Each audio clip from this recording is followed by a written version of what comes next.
শিলিগুড়িতে বিস্কুটের গোডাউন থেকে বিস্কুট চুরির অভিযোগে গ্রেপ্তার ৩।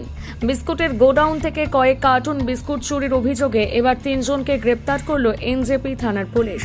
ধৃতদের নাম মুন্না মজুমদার, এমডি সরতাজ এবং বিভীষণ পাসওয়ান। জানা গিয়েছে, রবিবার রাতে এনজেপি এলাকায় একটি বিস্কুটের গোডাউন থেকে চুরি যায় বেশ কয়েক কার্টুন বিস্কুট। সোমবার অর্থাৎ গতকাল সকালে সেই চুরির অভিযোগ পেয়ে তদন্তে নামে এনজেপি থানার পুলিশ।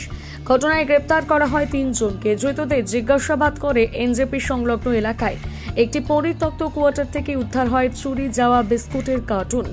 মঙ্গলবার অর্থাৎ আজ ধৃতদের জলপাইগুড়ি আদালতে পাঠানো হয়েছে। গোটা ঘটনা তদন্ত শুরু করেছে পুলিশ।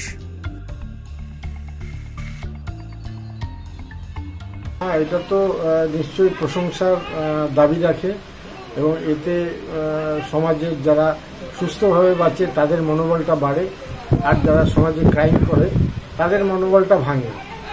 কারণ কি আমরা এক সুস্থ সমাজে সুস্থ পরিবেশে বাঁচতে চাই। এরকমভাবে যদি কিছু অসামাজিক তত্ত্ব তারা যদি এইভাবে করে পরিবেশটাকে নষ্ট করতে চায়, সেখানে পুলিশের ভূমিকা খুবই প্রশংসনীয়।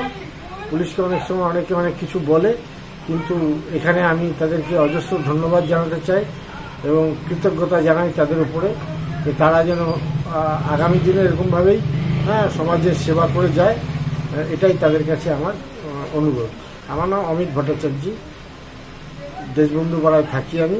দোকান হচ্ছে 35 নম্বর ওয়ার্ডে, নেতাজি মোড়ের পেছনে কাঁচাগুলি এক বিখ্যাত গলিতে আমার দোকান।